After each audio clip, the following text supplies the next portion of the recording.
반갑습니다. 참 반갑습니다. 이렇게 아름다운 교회 우리 이 목사님 저를 불러주셔서 너무나 감사드립니다. 작년에 약속이 돼서 저도 설레는 마음으로 왔어요. 제가 그 뉴욕에서 사역하는데 영어로 매주마다 설교를 하기 때문에 한국말로 설교할 기회가 그렇게 많지는 않아요. 그런데 한국에 와서 이렇게 한국말로 설교하는 것뿐만 아니라 여러분들 이렇게 만나 뵙게 돼서 얼마나 감사한지 모릅니다. 이상한 목사님 제가 그 목회자들 훈련하는 그 트레이닝에 갔을 때 처음 뵀어요.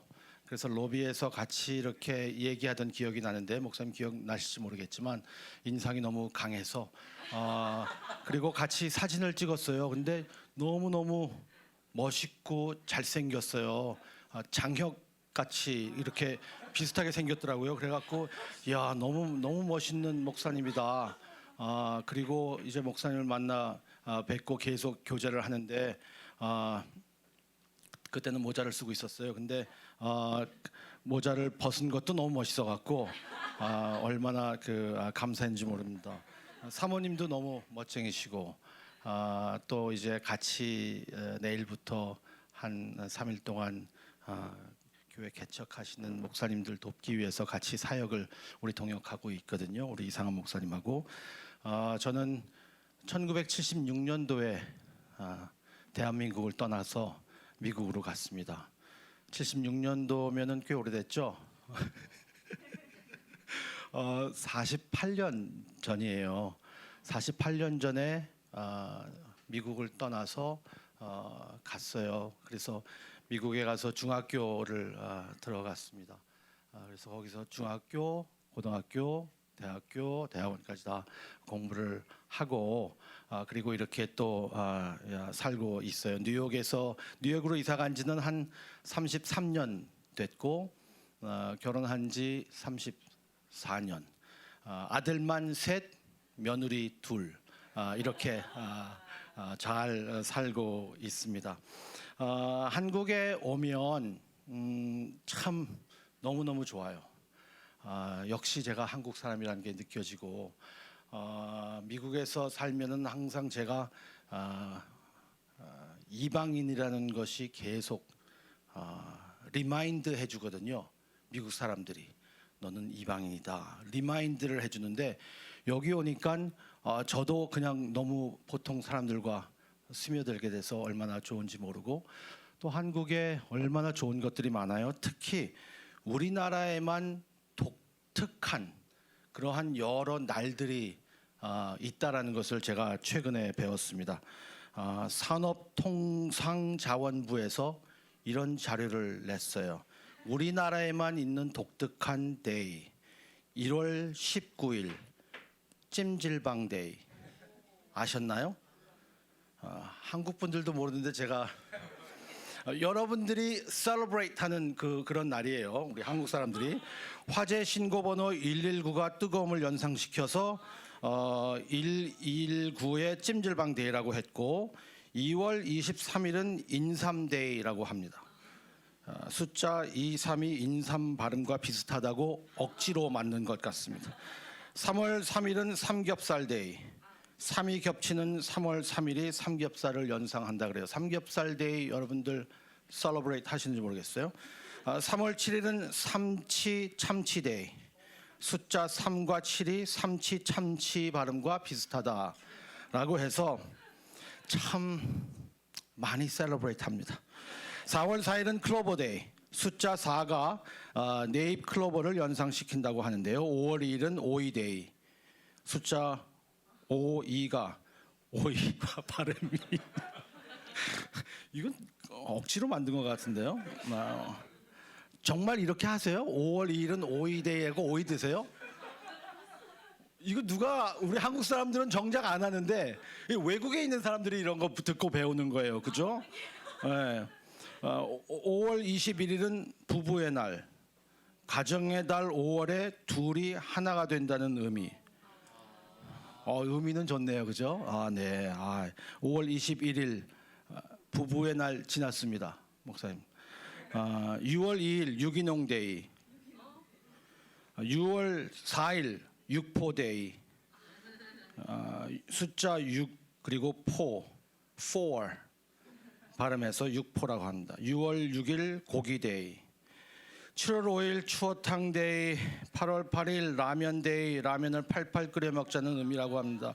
8월 18일 쌀데이, 뭐 많아요.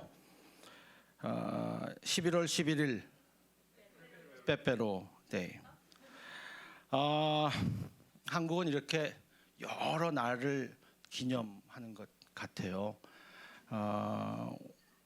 이렇게 바쁜데도 한국은 멍 때리는 대회가 있다라는 것을 제가 듣고 또 멍 때리는 데이도 있구나. 이렇게 셀러브레이트 할 날들이 많은데 그냥 멍 때리기도 하고 하는 한국의 참 신기한, 이제 외국에서 오래 산 사람들이 보기에는 그렇구나라는 느낌을 갖게 합니다. 제가 좋은 책을 한 권 소개시켜 드리려고 합니다. 티시 해리슨 워렌이라는 분인데요. 티시 해리슨 워렌이라는 분은 루터란 교회 여성 목사님이세요. 뉴욕 타임즈의 논설을 쓰시기도 했고, 그분이 이런 책을 썼습니다. 영어로 쓴 책의 제목은 Liturgy of the Ordinary라는 책입니다. Liturgy of the Ordinary. 한국말로 좀 이해하시기 위해서 한국말로 이제 발음을 좀 세게 한다면 Liturgy of the Ordinary 이렇게 하는 거예요. 근데 이제 원어 발음은 Ordinary라고 합니다. 미국 사람들이 Mountain 그렇게 안 하고 Mountain 이렇게 하는 것처럼 뉴욕에서 맨하탄을 맨해튼 그러지 않고 맨해튼 이렇게 하는 것처럼 한국말로도 번역이 되어 있어요. 한국말로 어떻게 번역되어 있냐면 평범한 날의 성찬이라고 번역되어 있습니다. 여러분들 기회 되시면 평범한 날의 성찬을 한번 읽어보시면 얼마나 좋을까라는 생각을 했습니다. 일상의 평범한 순간들이 실제로는 영적 의미를 갖고 있다라는 책입니다. 아침에 일어나서 침대를 정리하는 것부터 시작해서 하루 종일 우리가 경험하는 여러 일상적인 활동들을 하나씩 살펴봅니다. 그래서 그 안에서 영성을 발견하고 그 안에서 성찬처럼 성례를 발견하는 겁니다. 일상적인 하루하루, 예를 들어서 아침에 침대를 정리하는 행위를 질서와 규칙을 만드신 하나님의 창조와 연결해서 내가 어떻게 이 삶에서 하나님의 의도를 아주 작은 일상에서 내가 경험할 수 있을까 하는 것들을 쫙 써내려가는 겁니다. 아침에 차를 운전하고 갈 때, 아니면 우리 열쇠들을 잃어버렸을 때 어떻게 이것이 우리의 일상과 연결이 되는가 하는 것이죠. 계속 그렇게 우리의 삶의 전체적인 삶을 이야기하고 있어요. 신앙은 생활이지 이벤트가 아닙니다. 대한민국에 이렇게 무슨 날들이 많아요. 육포데이, 삼삼데이, 무슨 여러 가지 많아요. 혹시 우리의 신앙인들도 특별한 데이를 정해서 그래서 하나님과의 관계를 가지려고 하지는 않는지, 우리의 일상이 매일이 하나님과 동행하는 그러한 삶이 있는 겁니다. 신앙생활은 신앙생활이라고 하지 신앙 이벤트라고 하지 않습니다. 신앙은 이벤트가 아니에요. 교회도 이벤트가 아닙니다. 일상입니다. 매 순간순간마다 사는 것. 그래서 골로새서의 오늘 말씀을 통해서 우리의 복음의 일상을 가르쳐주고 있는데요. 복음의 일상은 예수님을 아는 것과 그리고 예수님 안에 있는 우리 자신을 아는 것, 그게 그리스도인의 삶이에요. 매 순간순간마다 살면서 우리가 발견하는 것은 무엇이냐 하면 예수님을 알고 그리고 예수님 안에 있는 우리를 알아가는 그러한 모습들입니다.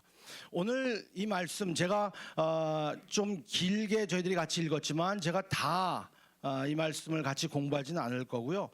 그런데 이 말씀을 통해서 네 가지 키워드만 좀 같이 나누려고 합니다. 이 네 가지 키워드가 죽음, 살리심, 감춰짐, 영광입니다. 죽음, 살리심, 감춰짐, 영광. 처음에 3절에 우리는 죽었다, 죄로 죽었다라고 말하고 있습니다. 이 말씀은 로마서 6장에도 비슷한 말씀이 나오거든요. 같은 말씀이에요. 로마서 6장 2절에도 죄로 인해 우리는 죽었다라고 말하고 있습니다. 헬라어 동사는 간단한 미래형입니다. 제이소멘이라는 그 단어를 사용하는데요. 죽었다. 그래서 이 문장을 직역하면 이렇게 번역할 수 있습니다. 우리가 과거의 죄에 대해 죽었는데 어떻게 미래의 죄에 대해서 살 수 있습니까? 과거에 우리는 그리스도인들은 죄에 대해서 죽었습니다. 그렇다면 미래에도 죽은 그러한 죄로 인하여서 죽은 그러한 모습입니다. 성도가 죄를 지을 수 없는 것이 문자적으로 불가능한 것이 한 것을 이야기하는 것이 아니라 도덕적으로 일관성이 없다라는 말이에요. 하나님의 사람들이 죄에 붙잡혀 살 수 있지 않습니다. 우리가 죄에 대해서 죽었는데 어떻게 죄 안에서 살 수 있습니까? 논리적으로 일관성이 없다라는 것이에요. 죄에 대해서 죽음을 이야기할 때 많은 사람들이 오해하는 것이 있습니다. 하나님을 믿는 사람들이 이렇게 간증하는 것 많이 들었습니다. 더 이상 죄를 짓고 싶지 않다. 제가요 하나님 믿기 전에는요 이렇게 했는데요 하나님 믿으니까 그 마음들이 싹 없어졌어요. 아직 몰라서 그래요.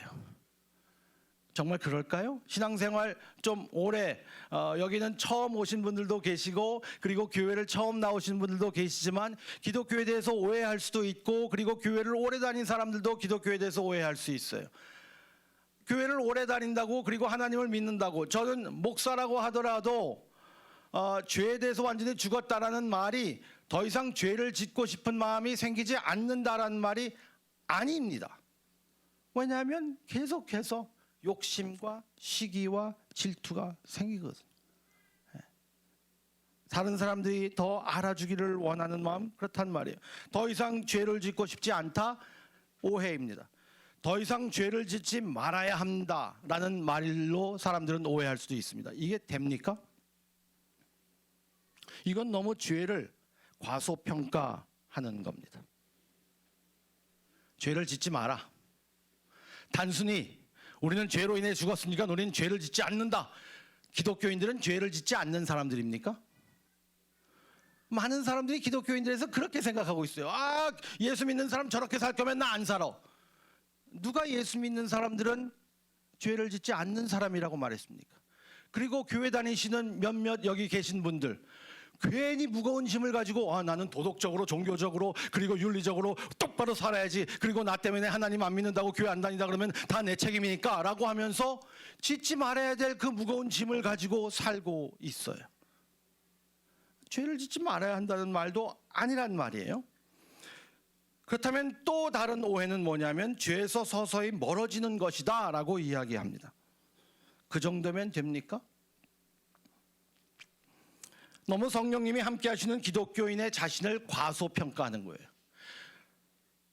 더 이상 죄를 짓지 말아야 한다라는 말은 죄를 과소평가하는 것이고 나는 죄와 멀어져야 한다라는 말은 내 자신, 하나님이 함께 하시는 나를 과소평가하는 거예요. 그렇다면 어떤 것이 죄에 대해서 죽었다라는 말일까요? 죄를 무시하는 것이다? 좀 비슷하게 온 것 같기도 하고요. 죄책감이 더 이상 없는 것이다? 그렇게 오해하는 분들도 많이 있어요. 교회를 오래 다니다 보면 죄책감 때문에 너무나 그 죄책감으로 인하여서 괴로워하지 마세요. 회개하면 되지 뭐. 이것도 잘못된 거예요. 죄의 정죄함은 없어도 죄책감이 없으면 곤란합니다. 우리는 기독교인이 오랫동안 기독교인으로 살수록 죄에 대해서 더 민감하게 되거든요. 근데 죄에 대해서 죽었다 그래요. 그렇다면 이 의미가 어떤 의미일까? 그리스도인이 되는 순간 더 이상 죄에게 종노릇하지 않는다라는 말입니다. 종노릇하지 않는다. 한글 성경에는 우리가 읽었듯이 죄가 우리를 주장하지 못한다라고 번역해 놨습니다. 죄가 우리를 죄를 짓도록 강요하지 못한다라는 말입니다. 강요하지 못한다.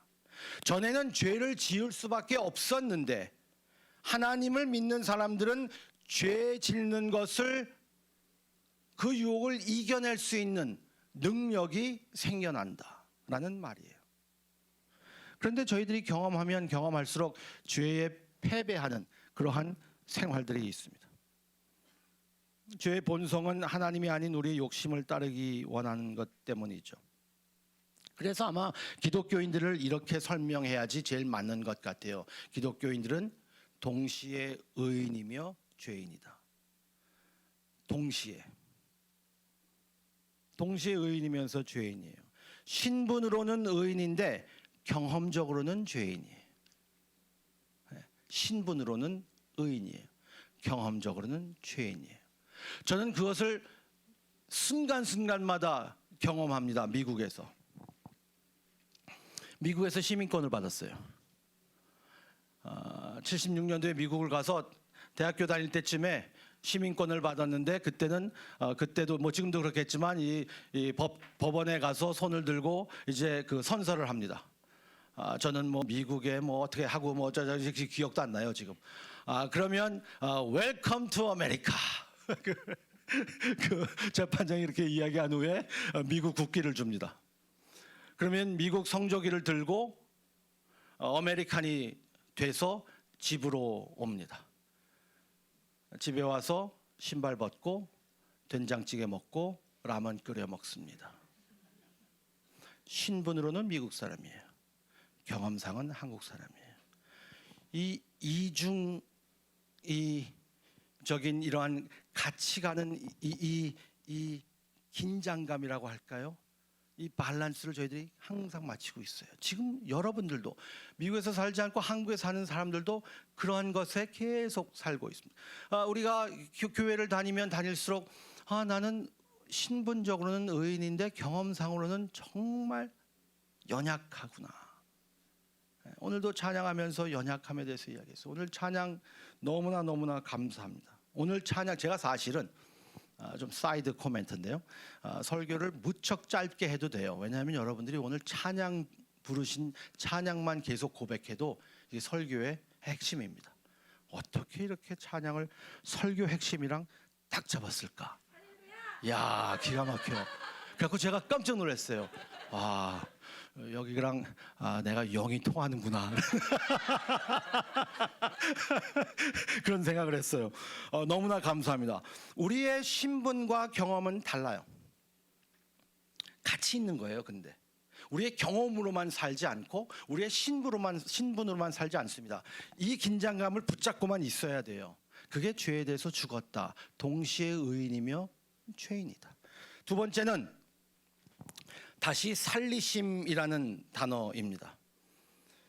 우리의 행위가 아닌 예수님과 연합됨으로 구원을 얻었기 때문에 예수님의 모든 것이 나의 모든 것이 된다라는 말씀이에요. 그분의 죄 없이 사신 모든 삶이 우리에게 전가되었다. 이게 기독교의 굉장히 중요한 핵심이거든요. 전가되었다. 예수님의 모든 것이 우리의 모든 것이 되는 것. 예수님이 받으신 모든 것이 우리의 받는 모든 것이 된 것. 죄 없이 사신 예수님과 연합되었다. 그 말입니다. 여러분, 하나님이 여러분들을 보실 때, 하나님 예수님을 믿는 사람들을 볼 때 하나님이 어떻게 보실 것 같으세요? 하나님이 여러분들을 바라보는 표정을 이모티콘으로 그린다면 지금 어떻게 바라보시고 계시는 것 같아요? 제 삶을 보면서 약간 섭섭 아니면 한심한 표정, 슬픈 표정, 화난 표정. 오늘 이 말씀을 근거해서 보면 하나님은 저희들을 바라보실 때에 큰 미소를 짓고 있는 것을 볼 수 있어요. 왜요? 하나님은 우리를 보실 때에 그리스도와 연합된 것으로 보시기 때문입니다. 그리스도와 연합되어 있기 때문에 그리스도가 너무나 귀하기 때문에 그의 아들 예수가 귀하기 때문에 그분과 하나가 된, 그래서 예수님이 받는 모든 것을 받을 수 있는 특권을 얻는 것이 바로 기독교인이 되는 거예요. 우리의 행위가 아니라, 우리의 노력이 아니라, 열심이 아니라 그리스도와 연합되었기 때문에 이게 귀한 거거든요. 너무나 귀해요. 저희 며느리 둘 다 강아지가 있어요. 근데 그 아이들이 어디 이제 여행 가고 그러면 저희들 보고 강아지를 봐달라고 합니다. 이제 아이들 나면은 아이 봐달라고 그러겠죠. 너무나 환영입니다. 근데 저는 강아지를 별로 좋아하지 않습니다. 죄송하지만 제가 트라우마가 있어요. 3번이나 물렸어요. 그래서 어릴 때 그렇게 물려갖고 이 어릴 적의 트라우마를요, 이거 참 힘든 거예요. 그런데 우리 며느리의 강아지라고 생각하니까 얘네들도 이뻐요. 막 끼어안고 막 제가 강아지한테 뽀뽀를 하고 있고, 그리고 강아지 사진이 제 전화에 막 있는 거예요. 깜짝 놀랐어요, 제 자신을 보면서. 저같이 이기적인 저도 우리 며느리의 강아지이기 때문에 그렇게 이쁘게 보인다면, 하나님이 그리스도와 연합된 그리스도의 사람으로 선 우리들을 보실 땐 어떻게 보실까? 얼마나 귀하게 우리들을 보고 계실까 하는 겁니다. 그래서 그리스도와 함께 있다, 그리스도와 다시 살리심을 얻었다, 그리스도가 산 것은 내가 산 것이라는 겁니다. 자, 이제 3번째로 갈게요. 제가 4가지 키워드를 드리는데 두 가지 했죠. 이 정도의 속도면은 지금 반 왔구나라고 혹시 생각하실까봐 제가 미리 말씀을 드립니다. 첫 번째와 두 번째 포인트가 제일 짧습니다. 3번째, 4번째가 제일 깁니다. 그래서 혹시나 여러분들이 그런 기대감을 가지고 계시면 나중에 실망하실까봐 지금 아예 말씀을 드립니다. 첫 번째, 두 번째의 포인트의 길이가 한 포인트, 3번째 길이와 똑같습니다. 3번째 이렇게 말합니다. 그리스도와 함께 감춰졌다. 3절이죠. 감춰졌다. 여러분들, 감춰졌다는 것이 무엇일까요? 그리스도와 함께 감춰졌다. 저는 이 말씀은 그리스도와 감춰졌다는 것은 그리스도 안에 있는 사람들의 정체성을 이야기하는 것 같아요. 정체성은 우리의 행동과 의식을 컨트롤하고 삶의 방향을 제시합니다. 어떤 것으로 우리의 정체성을 찾는가 하는 것이 핵심이에요. 그리고 그 정체성에는 많은 겹으로 형성되어 있습니다. 여러분들은 본인을 소개할 때 어떻게 소개합니까? 제일 먼저 무엇이라고 소개하십니까? 서울도 그럴 것 같아요. 그런데 뉴욕은요, 무엇으로 다 소개를 하냐면 자기 하는 직업으로 소개합니다. 다 물어보면 처음 만나는 사람마다 뉴욕에서는 다 그 질문해요. Hi, what do you do? 뭐 하는 사람입니까? 그러면 나는 이런 일 하는 사람, 저런 일 하는 사람, 이런 일 하는 사람이에요. 약간 좀 짜증나죠. 여러분들은 여러분들을 어떻게 소개하십니까? 여러분들을 만약에 저에게 소개하신다면 뭐라고 하시겠습니까? 여러분들이 다른 곳에서 여러분들을 소개한다면 뭐라고 하시겠습니까? 어떻게 소개할까요? 우리의 정체성은 한 가지만 있는 것은 아니지요. 분명히 여러 가지로 겹겹으로 되어 있습니다. 저는 가장 우선적인 저의 정체성을 찾으라면 아마 저는 하나님의 자녀라고 생각할 겁니다. 두 번째 겹으로 조금 내려가면 그 다음에 이제 중요한 것은 남편이라는 정체성입니다. 남편이라는 정체성이 있고, 그리고 조금 더 그것보다 덜 중요한 것으로 간다면 새 아이의 아버지라는 정체성이 있을 겁니다. 그 다음으로 또 꼭 따지자고 한다면 저는 아마 목사라고 이야기할 겁니다. 그리고 또 다음으로 들어간다면은 뉴욕 목회자 축구팀 원톱 스트라이커라고 제가 이야기할 겁니다.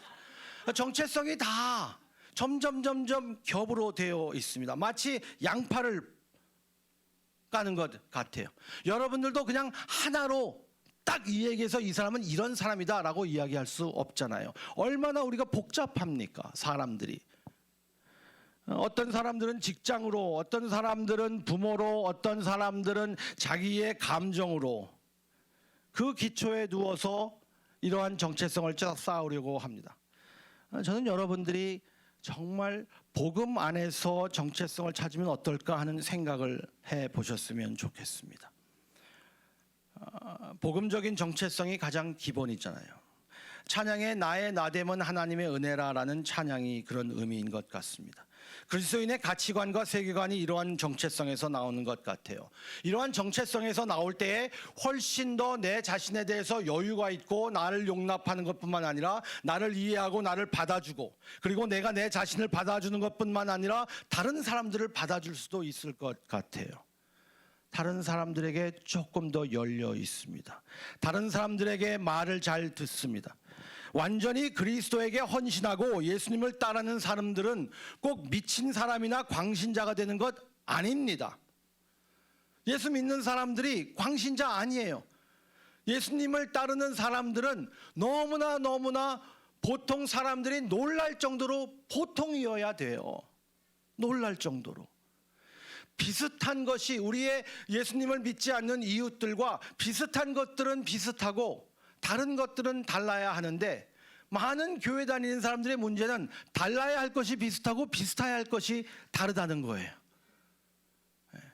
무슨 꼭 오므라이스를 만들어도 거기다 십자가를 꼭 그려야 되고, 그렇게 안 해도 돼요. 햄버거 먹을 때 케찹으로 십자가 안 그려도 돼요. 그냥 먹어도 돼요. 우리가 달라야 할 것은 무엇일까? 그리스도인에게 헌신하고 그리스도를 따르는 사람들이 미친 사람처럼 다른 세상에 사는 사람들이 아닙니다. 고집불통이 되어서 단신 무식으로 가는 것도 아닙니다. 마음이 닫혀 있는 것도 아니에요. 오히려 마음이 열려 있죠. 방어적이지 않고 다른 사람들을 용납해 줄 수 있습니다. 다른 사람들이 나와 다른 생각을 해도 위협을 느끼지 않습니다. 아니 어떻게 저럴 수 있어, 마귀의 자식들이야 라고 하지 않는 겁니다. 왜냐하면 우리의 정체성이 다른 사람들의 평가 아니면 우리의 행위로 정해지지 않기 때문입니다. 그래서 그리스도 안에 감춰진 사람들은 훨씬 더 겸손하고 담대할 수 있어요. 동시에 겸손하면서 담대함. 여러분들 한번 상상해 보실 수 있겠습니까? 겸손한데 담대해요. 담대한데 겸손해요. 훨씬 더 열려 있고 깊이가 있습니다. 그리스도인들에게 가장 중요한 것이 무엇인지 아십니까? 그리스도인들에게 가장 중요한 것은 가장 중요한 것을 중요하게 여기는 겁니다. 그런데 우리는 중요한 걸 중요하게 여기지 않고 중요하지 않은 것을 중요하게 여기는 게 많은 교회들의 문제입니다. 우리는 중요한 걸 중요하게 여겼으면 좋겠어요. 진짜 중요한 게 뭘까? 가장 우리 정체성에서 중요한 것은 하나님의 사람들이다. 하나님의 자유다. 하나님의 사람들이고 자유를 얻은 사람들이다라는 겁니다. 저는 제가 말씀드린 대로 1970년대 미국으로 이민을 갔습니다. 처음에 이민 갔는데요, 볼티모어라는 도시로 이민 갔어요. 볼티모어. 볼티모어는 워싱턴에서 필라델피아로 내려오고 필라델피아에서 뉴욕에서 필라델피아로 내려오고 필라델피아에서 워싱턴으로 가는 그 길 중간쯤에 있는 작은 도시입니다. 제가 1976년도에 딱 볼티모어에 들어갔는데 제가 중학교를 갔거든요. 그런데 99%가 흑인이었습니다. 저는 70년대 미국을 그렇게 상상하고 가지는 않았습니다. 제가 상상한 미국은 푸른 초원이 있고 노랑머리의 사람들이 다니면서 그런 것으로 상상을 하고 미국에 갔는데 70년대 미국에 가니까 완전히 다 70년대 흑인 친구들이었습니다. 그래서 저는 거기서 처음 영어를 배웠습니다. 처음 거기서 영어를 배웠기 때문에 저는 좀 특유의 랩 하시는 분인가 무슨 뭐 이런데 힙합 하는 그러한 문화에 많이 젖어 있었던 것 같아요. 그래서 약간의 소울이 있습니다.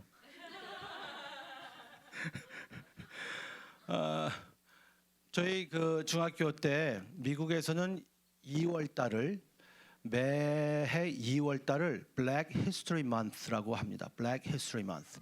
흑인들의 역사를 기념하는 달을 한 달 해요. 그것도 참 이상한 거죠. 어폐가 있는 것이죠. 한 달 이렇게 해갖고 흑인들 기념하게 해줄게 뭐 이렇게 해주는 거예요. 근데 70년대만 하더라도 제가 기억나는 게 있습니다. 북쪽에 있었던 그 노예들이 이 전쟁 때죠. 미국의 이 시빌 워 때 노예들이 자유를 얻어서 남쪽에 있는 친구들이나 친척의 노예들에게 이 메시지를 전하는 겁니다. 우리는 자유됐다.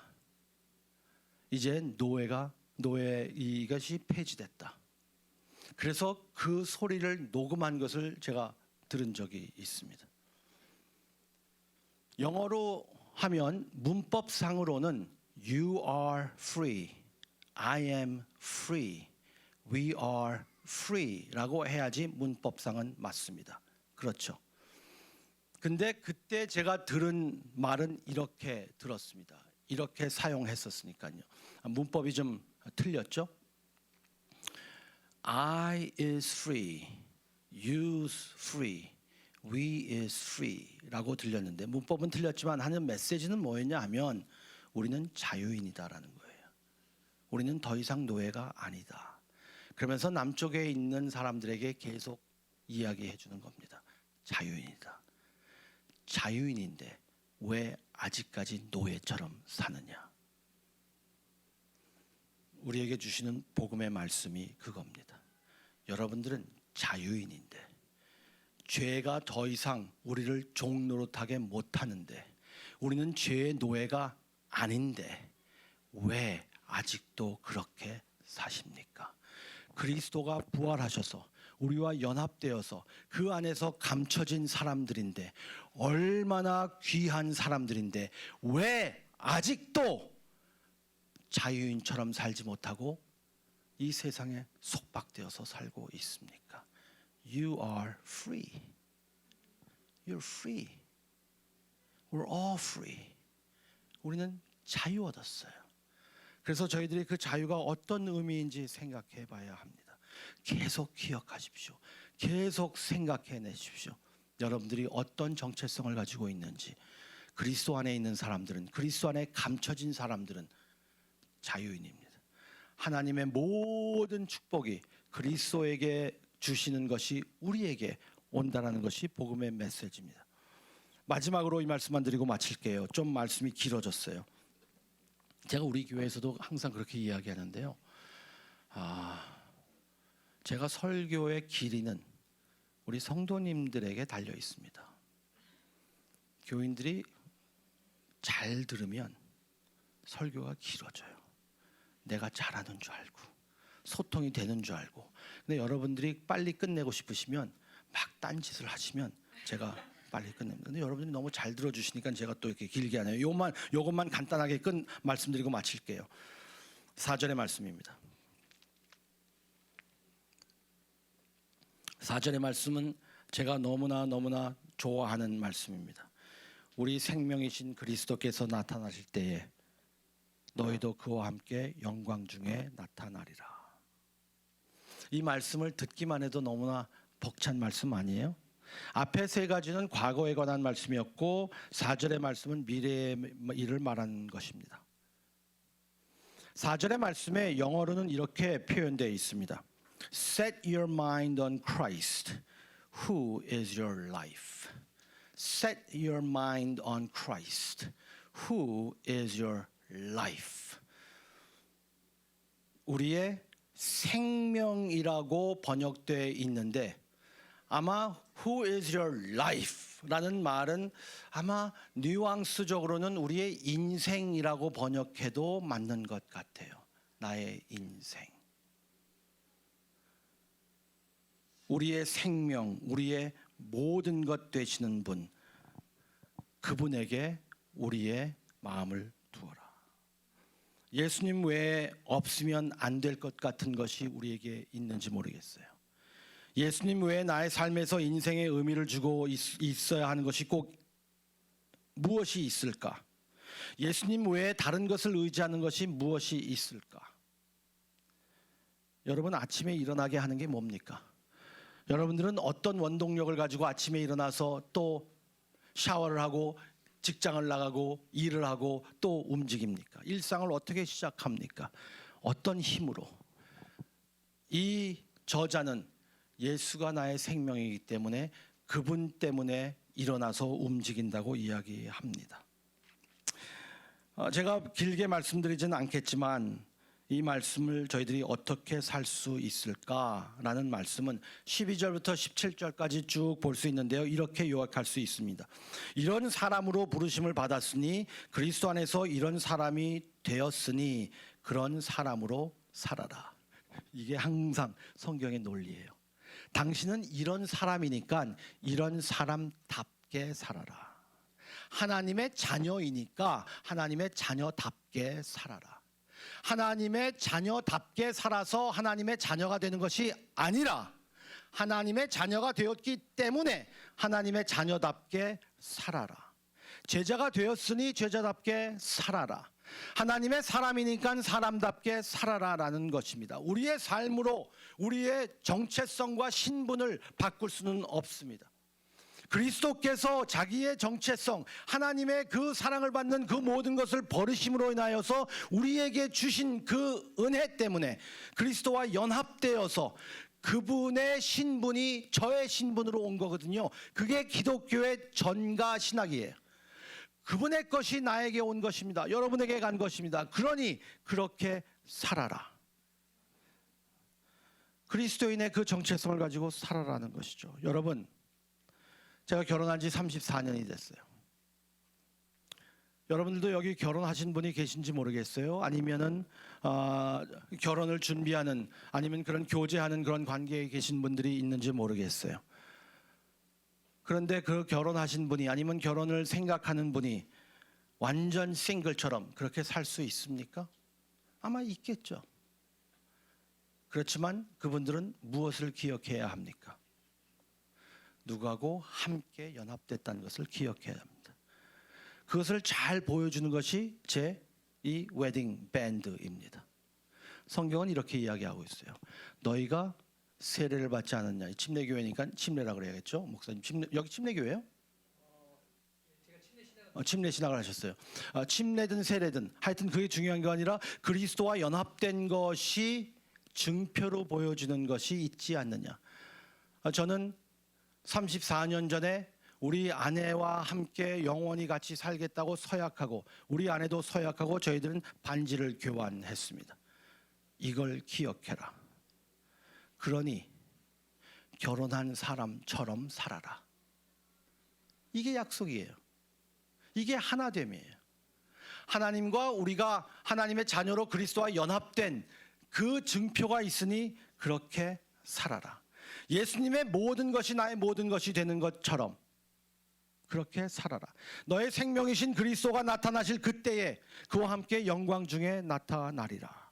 그 말을 하는 겁니다. 여러분, 그리스도가 다시 나타날 때 여러분들은 영광 중에 나타나실 것이라는 것을 한번 상상해 보셨나요? 영광 중에 나타나는 것이 무슨 말일까?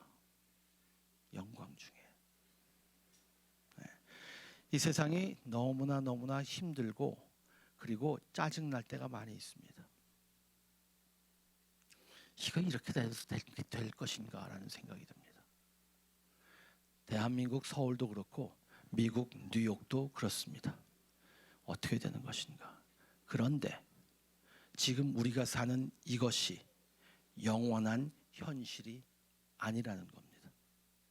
우리는 가고 있는데 어디로 가느냐. 그리스도가 다시 나타나실 때 우리는 어떻게 설 수 있을까? 그리스도가 다시 나타나실 때 저는 어디에 어떻게 설 수 있을까?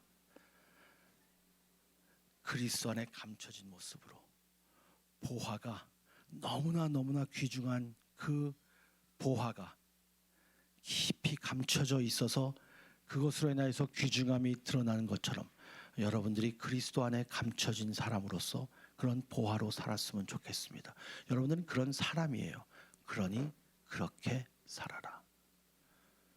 여러분들이 어떤 사람인지 잘 알고 그렇게 살아라라는 것입니다. 우리를 위해서 죽고 예수로 인해서 사는 삶, 그분이 우리의 정체성이다. 우리 함께 기도하겠습니다. 하나님, 오늘도